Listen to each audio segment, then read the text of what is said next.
Good morning, everybody. Welcome. We'll start in just a minute. I'm going to come around and pass out a handout. Help yourself to a cup of coffee or breakfast, and we'll start in just a second.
Does anybody still need a handout?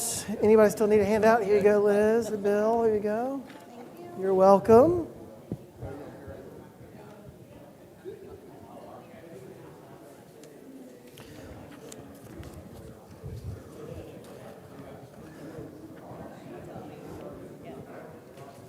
So I'm glad to be with you all. This is the third and final installment in our series on Feast and Famine. If you don't know Samantha Clare, our formation director, Samantha is a staff member who's in charge of formation from birth until death, and she helps coordinate all of our formation efforts. And pretty often I sit down with Samantha and say, what are we going to do in the adult forum? What are we going to do in the adult forum? And her depth of experience and creativity is amazing. And one of the things that she named was Nuriel Love Parish is coming in the middle of October, and we've got this 3-week window. What if we did something that didn't try to duplicate what Nuriel would do, but kind of tease up in our minds an awareness of the way that we talk about the earth as people of faith? And what sprung out of that conversation with Samantha was this 3-week series on famine, which is called Feast or Famine. And I believe that the Bible uses moments of famine to teach us something. Some of what it teaches us is ecological and environmental. Some of what it teaches us is social and ethical in those ways. But there might be some other theological insights that famine gives us. So today we're going to look at our third class in this series on famine. I'm going to ask you to do something a little difficult today. I want to acknowledge that what I'm going to ask you to do will be difficult, but I trust that you will be able to do it. Let's start, though, with a prayer. It's at the top of your handout. It's also at the top of your screen. And let's pray that prayer. It's right from the Book of Common Prayer. It's one I didn't know until this series, but let's pray that prayer out loud together. Oh, gracious God, you open your hand and fill all things living with plenteousness. Bless the lands and waters and multiply the harvests of the world. Let your Spirit go forth that it may renew the face of the earth. Show your loving kindness that our land may give its increase, and save us from selfish use of what you give us, that all people everywhere may give you thanks through Christ our Lord. Amen. As a quick review before we dig into today's lesson, we started with the story of Ahab, King Ahab, the wickedest king that Israel had ever seen up to that point. And wicked King Ahab failed in his principal responsibility, which was to provide for his people, God's people. The way that gets announced to us is that the prophet Elijah comes and says, it's not going to rain, there's not going to be dew on the earth, it's going to be dry as a bone for years, and there's nothing you can do about it. And of course, that drought and the famine that followed got God's people's attention. And when we looked at that story, it was actually 4 or 5 different chapters of the Bible that we had to sift through. When we looked at that story, what we were asking is questions about political famine. When are political leaders responsible for caring for their people? And when do we notice when they fail to be faithful in their own appointed ways? When do we notice that manifesting itself in ecological ways? We talked about the causes of famine, some of which are obvious, like drought, but some of which might surprise us. It's things like war, things like political disputes, conflict like that, the pandemic. A lot of people, especially early in the pandemic, were unable to feed their families because either they lost their jobs or they lost their income, or they couldn't get out. So famine does happen in ways that might surprise us. The second week, last week, we looked at what story did we look at? Hold on, who can remember? Joseph. Thank you, Joseph and Egypt. And we looked at what I called a clarifying famine. Thank you for that. And you'll remember that Joseph, when he arrives in Egypt, it seems that he's there to do something, some great purpose. But as the story unfolds, just as it seems like everything makes sense, just as it seems like he was there to save his people from their famine, it turns out, that one's going to interfere with my microphone, so please use that one. Thank you very much.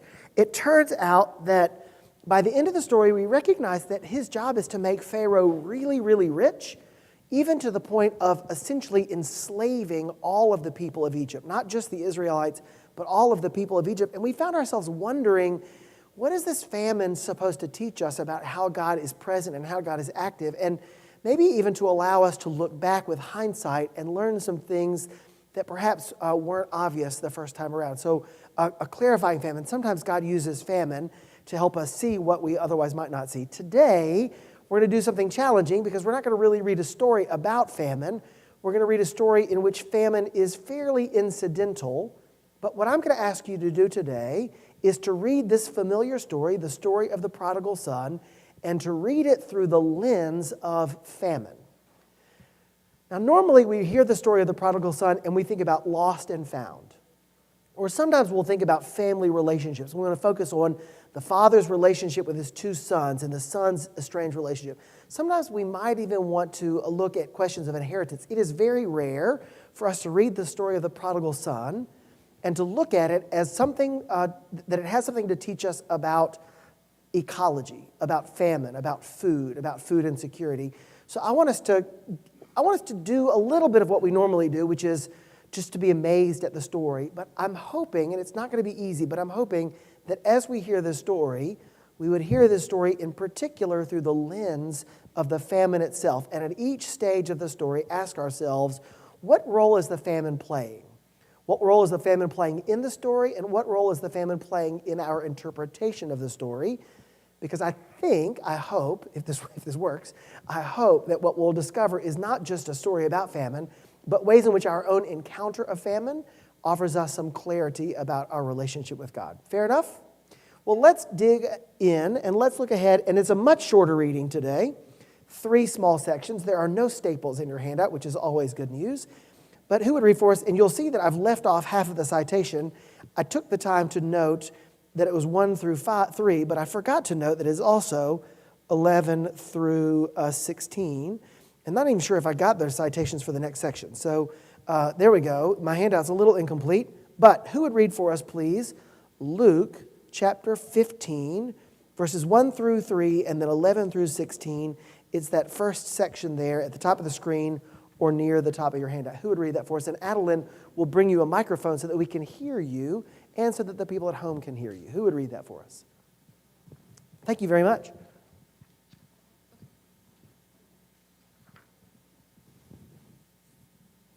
Now the tax collectors and sinners were all drawing near to hear Jesus. And the Pharisees and the scribes grumbled, saying, "This man receives sinners and eats with them." So he told them this parable. I'm going to read the rest. Yes, please.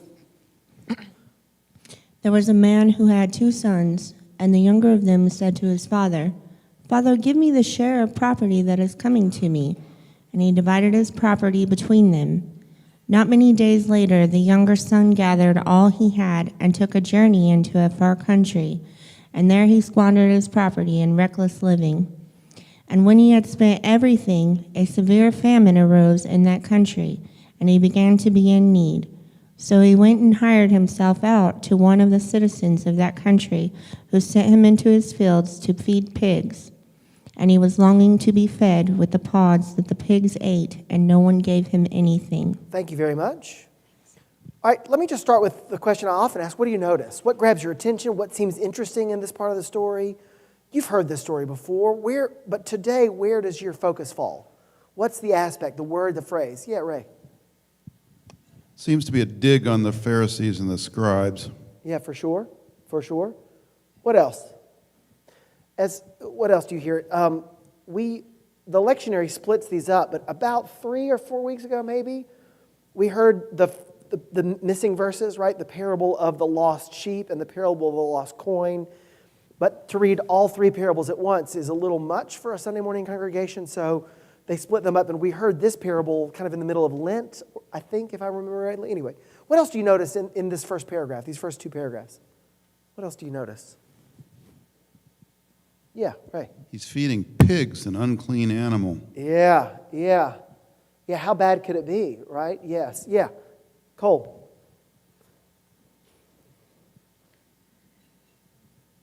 So the setting has us that the man receives sinners and eats with them, and in the parable, the prodigal son wants to eat with the pigs. Yeah. He longs to be fed with the same food as the pigs. I think there's something. Yeah. I think he's starting to draw some kind of comparison there. Yeah. I think that's right, and I think it would be interesting to wonder at this point in the story. I mean, by the time you get to the 3rd parable of lostness, given this particular setting with scribes and Pharisees, the crowd already knows what Jesus is doing here, right? I'm lostness, right? And so we've got a couple of layers, and one of which you highlight, which is, and Ray also talks about it, what does it mean to take care of pigs, an unclean animal? Think about the paragons of faithfulness, like Daniel. So for generations, the way that God's people talk about faithfulness is to stay away from that kind of stuff. And here we've got the main character literally in the mud with the pigs. Yeah. What else do you notice? What else holds energy for you in this bit? So, given that setting, given the Pharisees and scribes grumbling, how does that change the way you hear the actions of the younger brother, the younger son?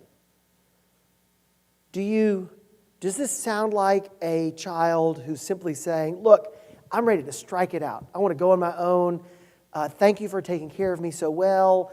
I think it's time for me to go. If you just go ahead and set me up well, I will take care of that, right? No, I don't think we hear it that way, right? There's something amiss, and it's a parable. It's not a narrative story. And so if it were not enough to ask for the division of the property, what does he do with the property? He squanders it and ends up with some pigs. So how at this point in the story, what's your opinion of that reckless child? What are we supposed to think about that child? What are some words that you would use to describe what the author wants us to think about that child? Yeah, Rich. Spoiled. I like that one. Spoiled. What else? Poor judgment. What else? Irresponsible. Yeah. What else? Yeah, Ray. He's just like the Gentiles. He won't listen to the voice of his true Father in heaven. Yeah, he's just like the Gentiles. I think the classic characterization or prejudice of a first century Palestinian Jew towards the Gentiles, that they're hedonistic, right? I mean, in the same way that your grandparents talked about the music being too loud and the shorts being too short and the movies being too lewd, right? I mean, it's good, faithful.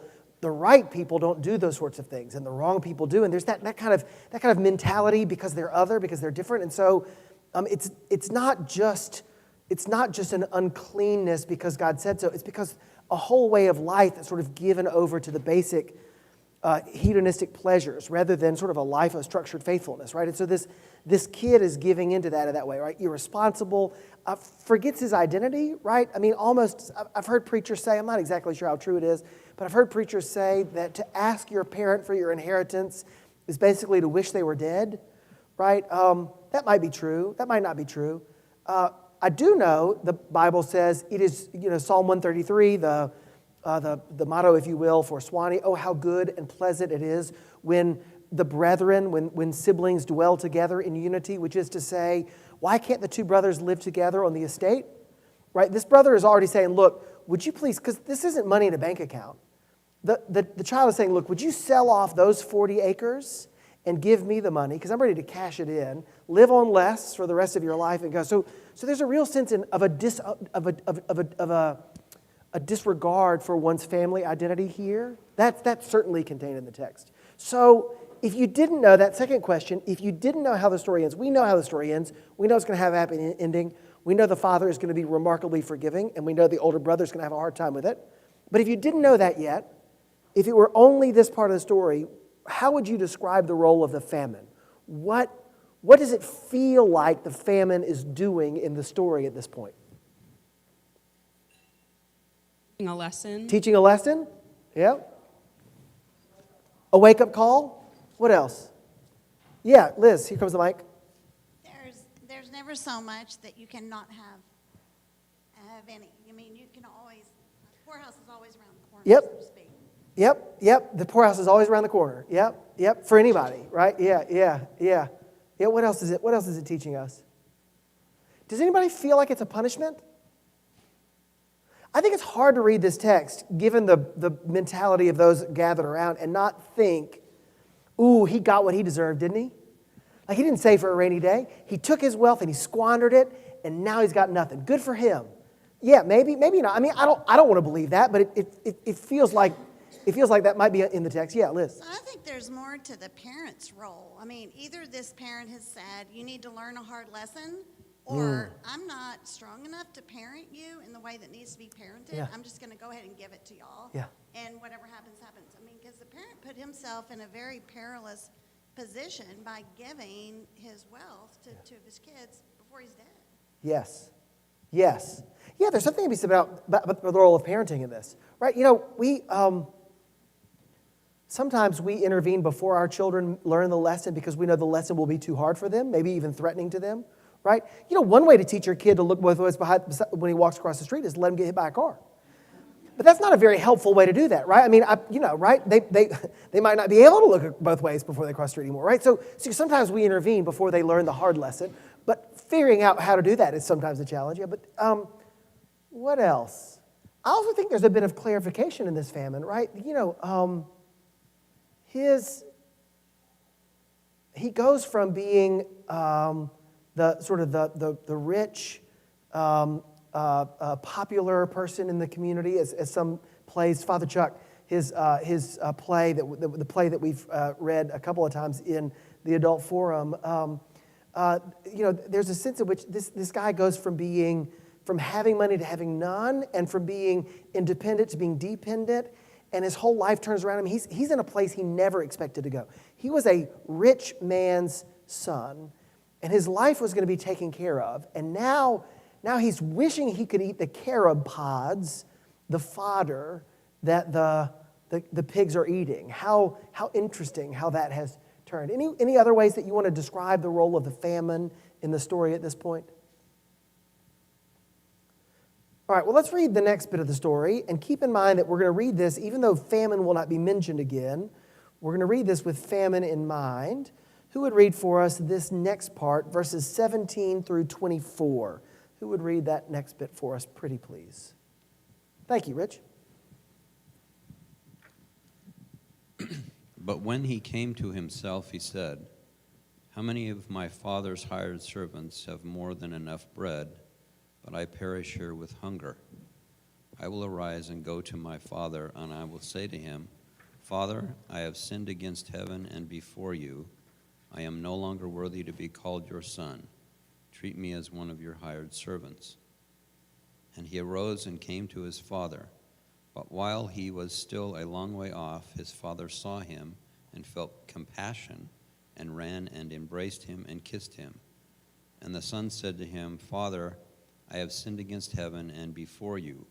I am no longer worthy to be called your son." But the father said to his servants, "Bring quickly the best robe and put it on him, and put a ring on his hand and shoes on his feet. And bring the fattened calf and kill it, and let us eat and celebrate. For this my son was dead and is alive again. He was lost and is found." And they began to celebrate. Thank you. Now what role does the famine play? Brought the son home. Yeah. Yeah, so any sense in which it felt like he was getting what he deserved kind of falls away, doesn't it? Something different happens. I mean, what happens if there is no famine? What happens to the son, the wayward son, the lost son, if, he just makes it, right? Does he ever come home? What brings him home? What's it like when he comes home? Does he come home rich? Maybe he uses that money and invests and becomes wealthy. I've used this reference a couple times recently. It's a Wonderful Life. What's the character's name who goes to New York and gets rich? Hee-haw, George. Anyway, I don't remember. Anyway, the one that sort of makes it, right? He comes home, and then George Bailey, of course, is just sort of stuck at home running his dad's savings and loan. Anyway, so think about how different the story would be without the famine. The famine now plays a very different role, doesn't it? It's bringing son back. How else do you make sense of that? Interpret for me this famine. Explain this famine. Justify this famine. Sort of, what is this teaching us about how God uses even a famine to get our attention? What's your response to that? Yeah, Liz. So when there's no food, it doesn't really matter how rich you are or how powerful you are. Famine is a real basic need of living. And so when you have no food, it brings you back to the basics and brings people together. Yeah. Yes, and I think although our focus today is kind of on a personal encounter of famine, famine implies the whole community, and not just the community, but the community beyond our community, right? I mean, if we are out of milk in Fayetteville, but they have milk in Springdale, we all get in our cars and drive to Springdale. We buy milk. That's not hard, but imagine if there was no milk for hours away, and we couldn't get it here for whatever reason. Like, what do? Well, we stop eating cereal with milk in it. We stop using milk. We sort of adapt. But what if it's not just milk? What if it's all of our basic needs, right? What does it teach us about that? And how interesting that in this story, that famine, which is, of course, the kind of the perfect foil of the man's recklessness, that it begins to teach us something about availability, about getting in touch with who we are. What else would you say about this famine? Yeah, Rich. Making Adeline get her steps in. Thank you, Adeline. Thank you. What strikes me is that it doesn't seem to be affecting the father and his wealth. Yeah, it's not. It doesn't seem to be. Yeah, good point. Yeah, Cole? So I think that's kind of a point you were making before was he went to a far country, spent his money, and then there was a severe famine in that. So it got bad, and then it got worse. And so while if it hadn't been a famine, he could have been like his father, had hired servants and probably had enough to survive. But because of the famine, he didn't, so he went back home to where maybe the famine wasn't at and was like, at least let me be a servant here where there's not a famine, so I might have enough to get by, even if it's not as much as I would have had if I hadn't been. Yeah, and so it's one thing to have a diminution in your income and have to make do. But it's another thing when you're starving to death. Imagine, eating your seed corn, right? You don't eat your seed corn. You got to plant. You got to have some seeds to plant for next year and the year after, right? So if you eat all your seed corn, you're stuck. And that's kind of what we saw in the Joseph story, right? They had no money, they had no livestock, they had no land, they had no nothing.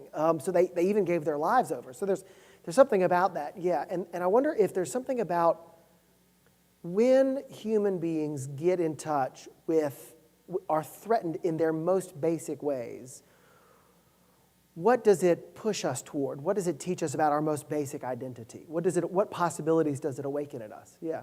All right, Ray, yep. Well, this far country doesn't have enough nourishment, just like the far country of the Gentiles doesn't have enough spiritual nourishment. Yeah. So we must return to our wise father in Israel. Yeah, yes. And I certainly think, there's a lot to be made of this parable in that kind of Jewish-Gentile question, that question about the kingdom or the reign of God or absolutely, commonwealth of God. Yeah. Let's turn it upside down and let's talk about what the father does, right? So the famine hasn't affected the father. They have a fattened calf. They throw a celebration. What does the father's celebration, how does that change the way we understand famine in the story? What layer does that add onto our experience of famine in the telling of the story?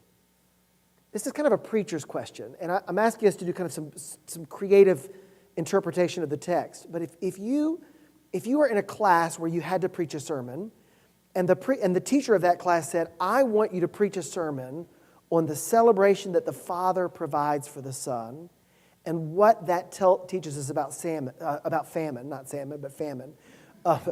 What would be an angle that you would take? Not the angle, because there's no one angle, but what would be an angle you would take? What would your sermon sound like if you were trying to teach us something about the lavish banquet that the Father is providing, contrasted with the famine that he experienced in the far country? Yeah, Rich. I guess I'm stuck on this. It doesn't affect all of us equally. Yeah, it doesn't affect all of us. There's a great one, right? There's a great one, which is to say, one's experience of famine might not be universal, and how does the community respond to that, right? And what will the community say? You had your chance, or the community say, no, we've got enough? Yeah, I wonder about that. Yeah, there's something to be teased out about that. Yeah. And I wonder if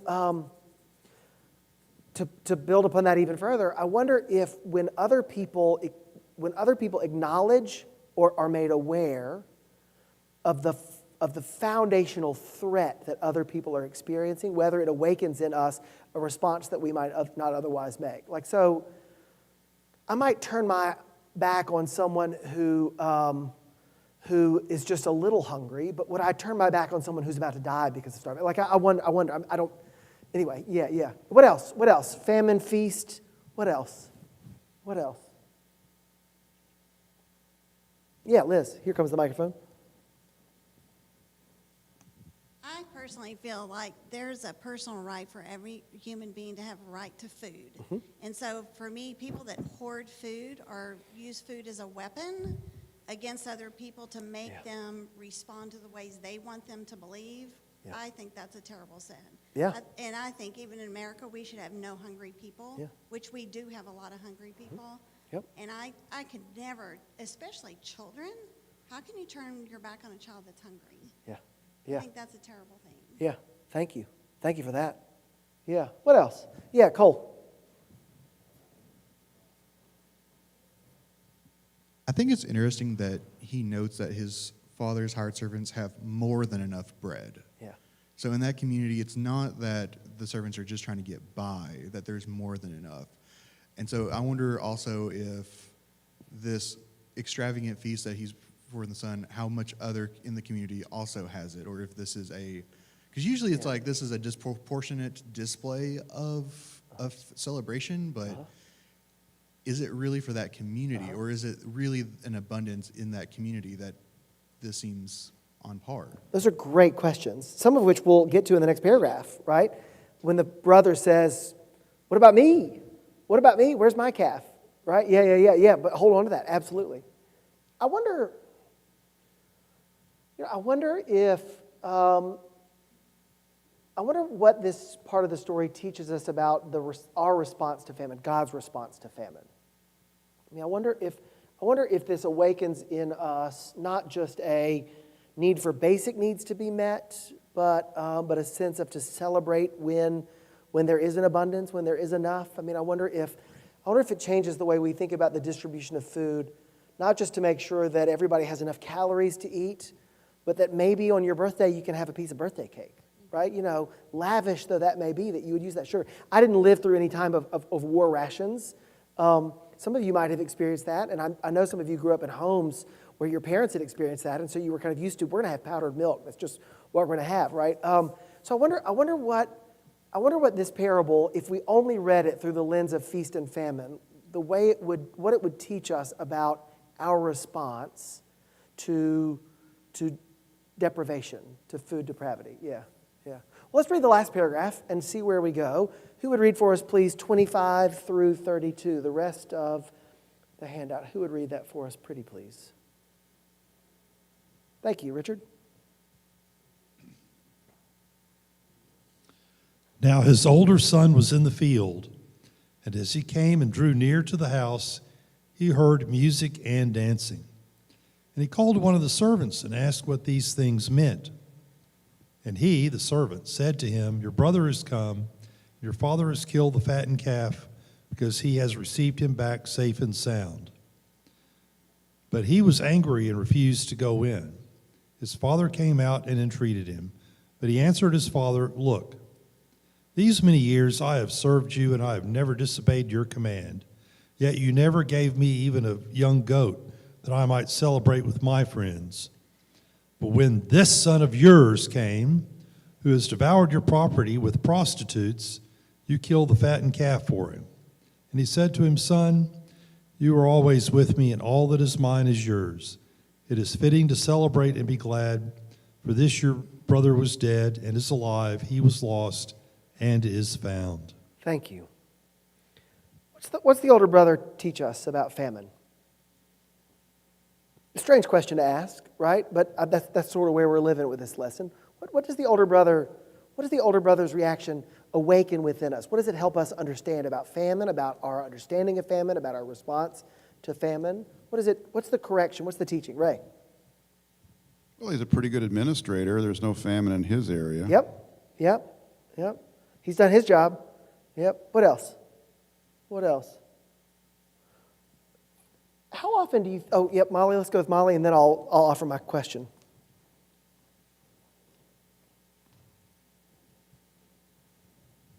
So if we're talking about food insecurity, I have a couple thoughts. One, what does it say that when the son left, he was being paid to feed pigs but had no food for himself?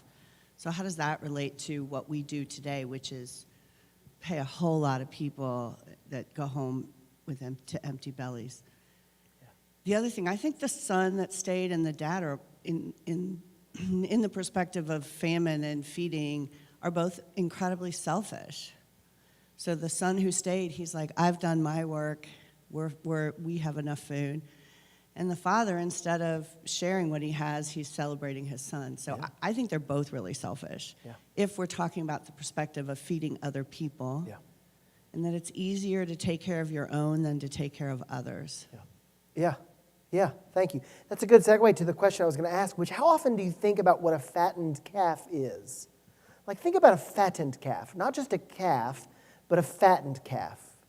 I remember as a kid, I didn't grow up on a farm, and I don't know a lot about farming, but I remember as a kid, at some point, someone who knew better than me mentioned about our school cafeteria lunch and said that we were eating, the fried chicken that they were serving was from egg-laying hens. You might know that if a hen is used to lay eggs, by the time it's done laying eggs, it's not a great piece of fried chicken, right? It's kind of done its work. But in most countries and in most cultures, you don't eat your animal until the animal has done what the animal needs to do. A fattened calf is the exception. Fattened calves don't do anything but get fat for a big celebration. Like, what does it tell us about a food economy that we would have an animal whose only purpose is not to provide milk, not to have children, not to graze, not to pull a cart, not to do anything, but just to sit there and get fat so that we can enjoy a luxurious dinner, right? That's a fattened calf. And so behind this celebration is not only a lavish gesture, but also kind of a waste. Is it a waste? I mean, that's a question to ask. What makes it a waste? And I love, Molly, I love your question about an economy where the people who work to provide our food don't have enough to eat. Like, what does that mean? And that's a famine. It is a cycle of famine. Now, it's a class famine. Not everybody experiences it, but there are people among us who work so that we can eat who don't have enough to eat. That is absolutely true in our neighborhoods. That is absolutely true. And this sort of awakens for me some of that reality, right? Yeah. I don't think the older brother's job is to teach us that our economy is not sustainable for all people or its values don't reflect. But I do think the question that he asked, all I wanted was a kid, a goat, just nothing fancy, just a feast to celebrate. And for some reason that wasn't provided. Granted, usually in the hearing of the story, that's about resentment, right? We can do some family systems, a resentment about that. But I wonder if when we look at this through the lens of food, feast, and famine, I wonder if we hear something different and we can allow the story to teach us something different. Yeah. What else? Other reflections about this part of the story, about that kind of twist at the end. And it leaves me a little uncomfortable, and I don't know about you. What else would you make about this part of the story? Yeah, Ray. I think this is a theology story. I don't think this story cares about the people in the far country who are going through their famine or the fact that we have veal cutlets for dinner tonight. I think this is all about the lost children of Noah. Sure. Yeah, sure. I don't disagree. Right? Yeah. In the same way, if Wagner heard the ways in which we play Here Comes the Bride, I think would be a little surprised that we would do it. Maybe not. I don't know. But right, but why would you do that? Well, because we want to make something extra of it. So, but thank you for that gift. Yeah. Cole. I think going kind of the economy route, it reminds me of when we have conversations about universal basic income and raising the minimum wage, and people are like, I've been surviving on this amount, or I've been making this much, now you want other people to make this much who haven't had the same experience, haven't done the same education or or whatever. Like, it cheapens my amount, and it's like, but you've had enough to even thrive. Like, you're not trying to argue that you haven't had enough to thrive, but now you don't want someone else to have that same as you because you feel like it cheapens your experience with it. Yeah. Well, there's an awakening. Yeah. There's a different way of reading the brothers' role in parable, in famine, right? Yeah. The brothers resentful.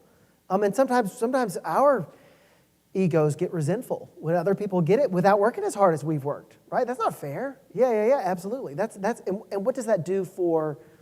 What sort of a response to famine is that, right? Yeah. It's an isolated story. We don't get the whole story. We don't get to know what happened later. That's part of the point. If you were the director who was making this movie, like as the camera pulls out, where does the older brother go? Does he go into the feast? Does he go out to the field? Does he get into his car and drive off and never come back? Right?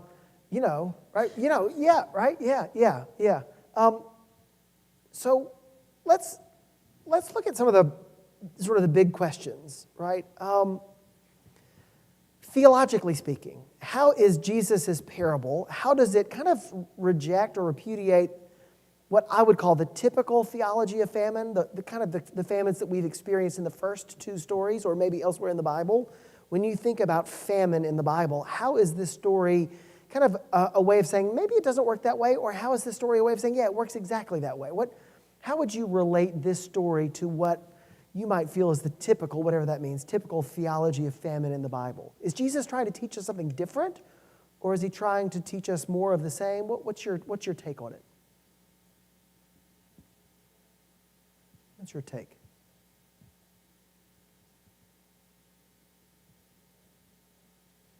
Think about the role. Ray. Think about what role this famine has played, and think about what the hearer of this is supposed to take away from it. Yeah, Ray. I think this is a narrower story than most of the stories about famine, Mm-hmm. Yeah. as I've been saying. Yeah.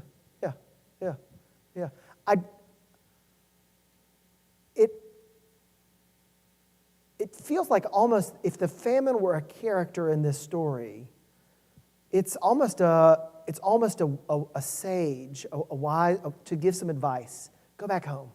You'll be okay.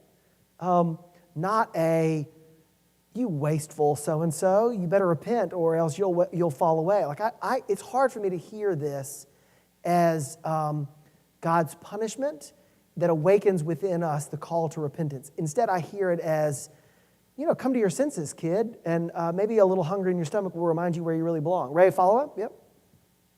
I think this is a story about the older brother more than the prodigal son is the occasion for the painting the older brother in the bad light, which I think is what Jesus is trying to do to the scribes and Pharisees. Which is to say that the parent and the younger son's relationship is hyperbolic. It's almost unrealistic. But what is realistic is the older brother's response, and that's where we have to wrestle with the unreasonableness of God's grace, for sure.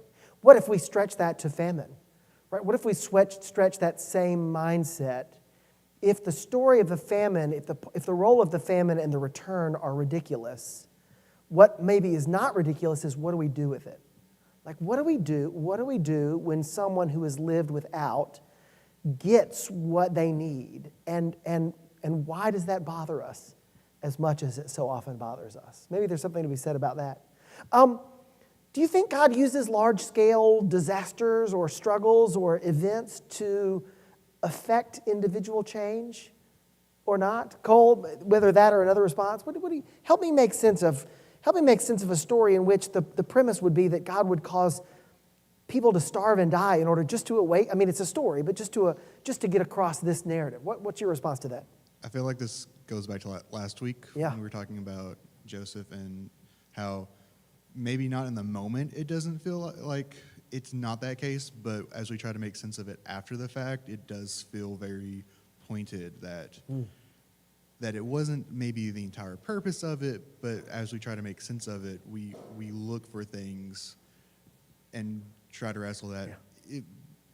That yes, sure, we can bring some good out of this if we say this was the purpose of it, even if it wasn't really the case. Yeah, that feels some freedom in that, right? Some freedom to kind of wiggle around and say, yeah, I wouldn't say it in the moment. I wouldn't tell you that you're starving because God wants to get your attention, but maybe 200 years from now we'd look back and think, oh yeah, God used that to get our attention in a way that doesn't make us uncomfortable. Maybe, yeah. What else? Other responses. Well, think about. Go Aubrey. Well, I think you do hear a lot of times people say everything happens for a reason, so then we're led to believe that God is punishing us for something or some event, but it may not actually be true, but that's what human nature tends, like it's just a cliche that's said. Yeah. It promotes guilt. Yeah, I think it cheapens the story to think that God sent the famine to get the guy's attention so that he would come home. I think the beauty of the story is sort of in his moment of need, he received some clarity about who he was and to whom he belonged. And he went home kind of trusting that even if he wouldn't be welcomed back fully, he would at least be welcomed back partially. And I don't need sort of God to sort of be a puppeteer in order to make that happen. Yeah. I'm responding to what she said because, and I actually heard somebody else say this, that it's our human thinking of things that causes some people to say, well, Hurricane Katrina was because God was smiting all the gays and lesbians. Mm-hmm. But so far we haven't heard anything about Hurricane Ian smiting anyone for bad behavior. Yeah, thank you. Yeah, isn't it in the moment? It's we want to add meaning, we want to add ethics to something that maybe is just a non-ethical event. The ethics is our response and our interpretation of it, right? This story skirts the problem of evil.